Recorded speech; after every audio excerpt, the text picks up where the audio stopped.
Hello and welcome to Health Dialogue Show. I'm Dr. Bhumika and today we are shedding light on a respiratory virus that has been making waves but isn't as widely known, Human Metapneumovirus or HMPV. As we continue to navigate through flu seasons and respiratory challenges, understanding HMPV is more important than ever. Today we are joined by Dr. G Nasiruddin who will help us raise awareness about HMPV, its symptoms, how it spreads and most importantly how we can protect ourselves from this virus. Dr. G Nasiruddin is an MBBS MD. He's a consultant in internal medicine at Fortis Hospital with more than 5 years of experience in the field of medicine. He has done his MBBS from Bangalore Medical College and MD in General Medicine from AMCH Bijapur. He has also done fellowship in management of diabetes and its complications from Royal College of Physicians, UK. He specialized in treating infectious diseases, diabetes and its complications, hypertension, thyroid disorders, respiratory diseases and other general medical illnesses. Let's look at what Dr. G Nasiruddin has to say. So, hello everyone, this is Dr. Nasir this side, consultant physician at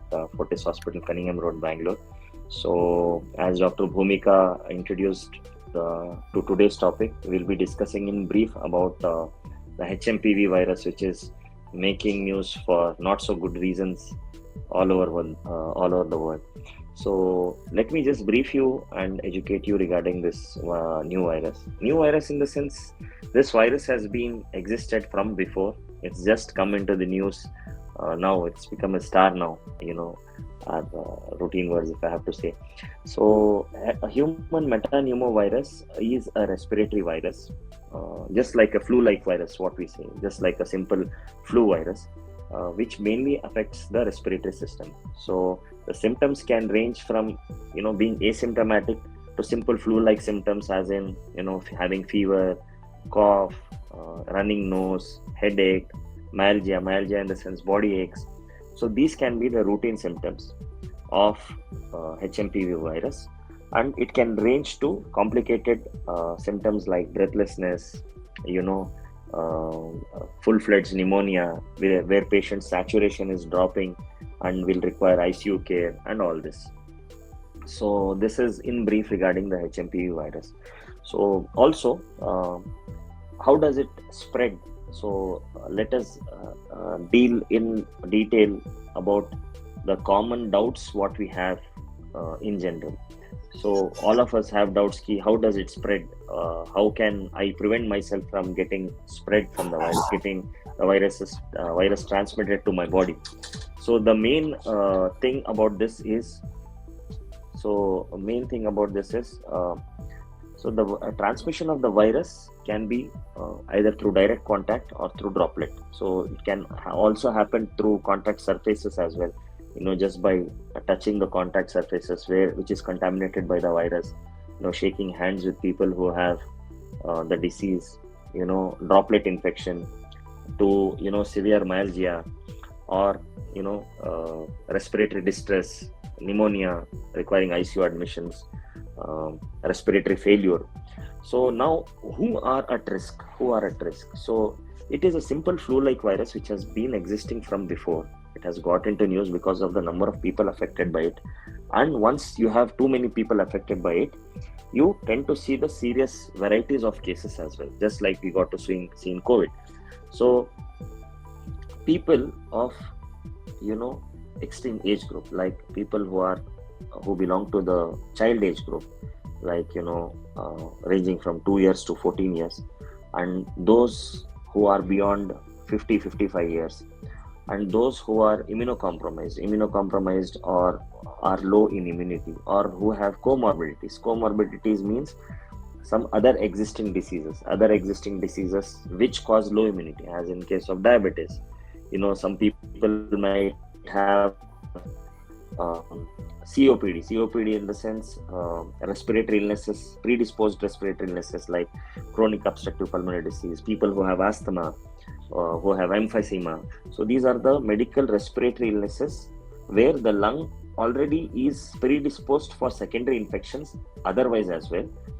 But in general, it can predispose to any flu-like virus or any other virus as well. So this is how the virus produces symptoms.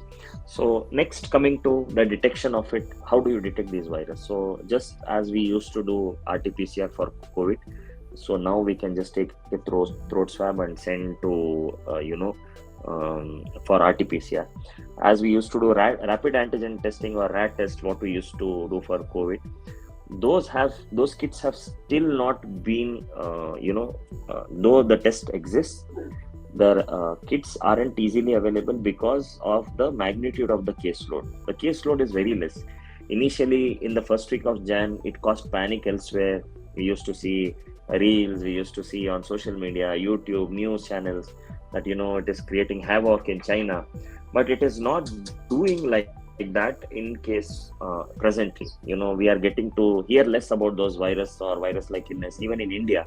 As primary physicians, we are also not getting to see too much of HMPV cases or hospitalizations or confirmed cases. So there is no need to panic as of now or feel, feared that COVID-like situation might come. Having said that, we have to be prepared. So preparedness is the least thing what we can do. Prepare how? Prepare by prepare by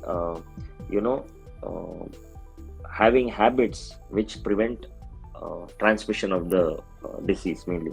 So it can be usage of simple mask, it can be washing hands after touching contaminated surfaces or greeting people. It's the same precautions what you used to follow during COVID, avoiding too much of public crowded places, trying to avoid at least. Or if you don't have an option than using a metro or something, use good masks, use sanitizers after coming back, and most important thing, once you develop any symptom like fever, cough, or any other symptoms which I have mentioned before in the video, you have to consult your primary doctor. The issue always happens when people don't consult the primary doctors. They think these symptoms are manageable, or if I go to a doctor, they might scare us that you might have this, that they'll simply get us tested. This is a very wrong way to say, because many problems we face during COVID because of this negligence only. A doctor just doesn't see your symptoms. He examines you, he examines your chest.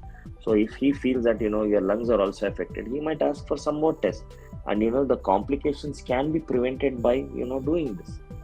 So this is very important. Okay, this is very important. So seeing your primary physician whenever you develop symptoms is very important in at least preventing the complications or landing yourself in bigger trouble.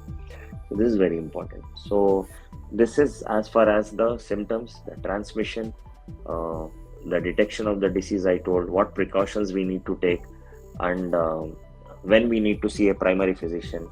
So in detail, as far as some people ask me if vaccines are available, currently there is no direct or specific vaccine available for that as of now. Neither we have to panic that are we looking for a COVID-like situation presently, because the hospitals currently are not seeing any cases as of now. So simple flu-like symptoms definitely are there, but the reason for flu can be anything. There are many viruses which can cause flu-like symptoms, ranging from influenza. Even influenza has many serotypes which can cause flu-like symptoms. So just like any respiratory virus, this has been existed from before, and it is making some noise or news for all special reasons according to the virus. So we just have to be very cautious as of now as far as public gatherings, attending crowded places is concerned. Just prepare yourself, use good masks, wash your hands. These are the only few good things which will make you help land up in a bigger trouble. Avoid landing up in a bigger trouble. So I think this is in brief about the HMPV virus. So I will just leave it to my host here, Dr. Bhumika. Thank you so much, sir. Thank you so much for giving us all the key insights into HMPV. Yeah. Thank you.